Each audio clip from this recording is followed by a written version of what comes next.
Hola, soy Lautaro y estoy preparando el final de Obligaciones y Responsabilidad Civil. Para que queden claros los temas más importantes, vamos a repasarlos. El plan es desglosar los conceptos clave del derecho argentino para ir al examen con todo bien atado. Para empezar, hay una pregunta que es la base de todo esto. ¿En qué momento una simple promesa, como la de devolver un favor, se convierte en algo más? O sea, en una obligación que un juez podría obligarnos a cumplir. Entender dónde está esa línea es fundamental. Perfecto, pues esta es nuestra hoja de ruta. Vamos a ver estos 6 temas y en este orden. Son los que seguro que entran en el examen, así que hay que prestarles mucha atención. Venga, primer tema. ¿Qué es exactamente una obligación? Parece una pregunta sencilla, pero definir bien este vínculo es la base para poder entender todo lo que viene después. A ver, aquí está el punto clave. Una obligación tiene como dos fases. La primera es la deuda, el simple deber de pagar o de hacer algo. Pero si no cumples, ¡zas!, se activa la segunda fase, la responsabilidad. Y es ahí cuando el acreedor puede acudir a la justicia para forzar el cumplimiento. O sea que te pueden llegar a embargar los bienes si hace falta. Ojo con esta tabla, porque es una pregunta de examen de las clásicas, ¿eh? La diferencia es muy simple, pero es crucial. La obligación legal se puede exigir en un tribunal. En cambio, un deber moral, pues, como ayudar a un amigo con una mudanza, eso ya queda en la conciencia de cada uno. Nadie te va a llevar a juicio por algo así. Para que una obligación sea válida, necesita sí o sí estos cuatro elementos. Un consejo para el examen. Cuando nos pongan un caso práctico, lo primero que hay que hacer es una especie de checklist. ¿Quién es el acreedor? ¿Quién es el deudor? ¿Cuál es exactamente la prestación? Y, muy importante, ¿de dónde sale esa obligación? Si falta uno de estos, la obligación simplemente no existe. Y esto nos lleva a un principio fundamental. No hay obligación sin causa. ¿Qué significa esto? Pues que toda obligación tiene que nacer de algo. Tiene que tener un origen. Esa causa puede ser un contrato que se ha firmado, una ley que lo impone o el simple hecho de haber causado un daño que ahora hay que reparar. Muy bien, ya tenemos claro qué es una obligación. Pero claro, ahora la pregunta es, ¿qué pasa cuando se rompe?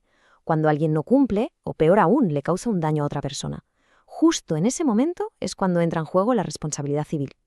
La responsabilidad civil tiene, digamos, dos grandes funciones. Por un lado, la preventiva, que busca evitar que el daño llegue a producirse, y por otro, la resarcitoria, que es la que todos conocemos, que busca reparar ese daño cuando ya ha ocurrido, normalmente con una indemnización económica. Vale, entonces, para que una persona tenga que pagar una indemnización, no basta con que haya un daño y ya está. La ley exige que se cumplan cuatro requisitos. Si falla uno solo de ellos, el caso no prospera. Son estos cuatro pilares. Y esto es clave, ¿eh? Son acumulativos. Tienen que darse los cuatro a la vez. Si en un caso práctico falta uno, la demanda no va a ninguna parte. Lo repito, tienen que estar los cuatro sí o sí. Podemos pensar en esto como una lista de comprobación legal. Primero, un acto ilegal. Segundo, un daño real que se pueda demostrar. Tercero, un motivo para poder culpar a alguien. Y cuarto, una conexión directa, un nexo entre el acto y el daño. Si uno de estos falla, la demanda se cae. Y ahora vamos a meternos de lleno en el tercer requisito, el factor de atribución. Ojo con esto, porque es uno de los temas más complicados y donde más gente patina en los exámenes. Así que vamos a verlo con calma. A ver, la pregunta aquí es, ¿por qué hacemos responsable a alguien? Pues hay dos grandes caminos. El subjetivo, en el que analizamos si la persona tuvo la culpa o incluso la intención de hacer daño. Y luego está el objetivo, donde la culpa da igual. Si eres el dueño de algo que es peligroso, de una cosa riesgosa, respondes y punto. La ley te atribuye la responsabilidad por el simple hecho de haber creado ese riesgo. Esta es otra distinción que es importantísima, sobre todo en los contratos. Las obligaciones de medios y las de resultado. En las de medios, como la de un abogado, uno se compromete a hacer todo lo posible, a ser diligente. En las de resultado, como la de un constructor, te comprometes a entregar la casa terminada. ¿Y por qué es tan importante esto? Pues porque la forma de librarte de la responsabilidad es completamente distinta en cada caso. Venga, pasamos ahora a un supuesto muy interesante, cuando eres responsable por lo que hace otra persona. Es lo que se conoce como responsabilidad indirecta o por hecho ajeno. El caso más típico: si un repartidor tiene un accidente con la moto del trabajo, quien responde es la empresa. Y es una responsabilidad objetiva. Da igual si el jefe lo supervisó bien o mal. Pues lo mismo ocurre con los padres. Responden por los daños que causen sus hijos menores que convivan con ellos. La ley asume esa responsabilidad de forma directa y objetiva.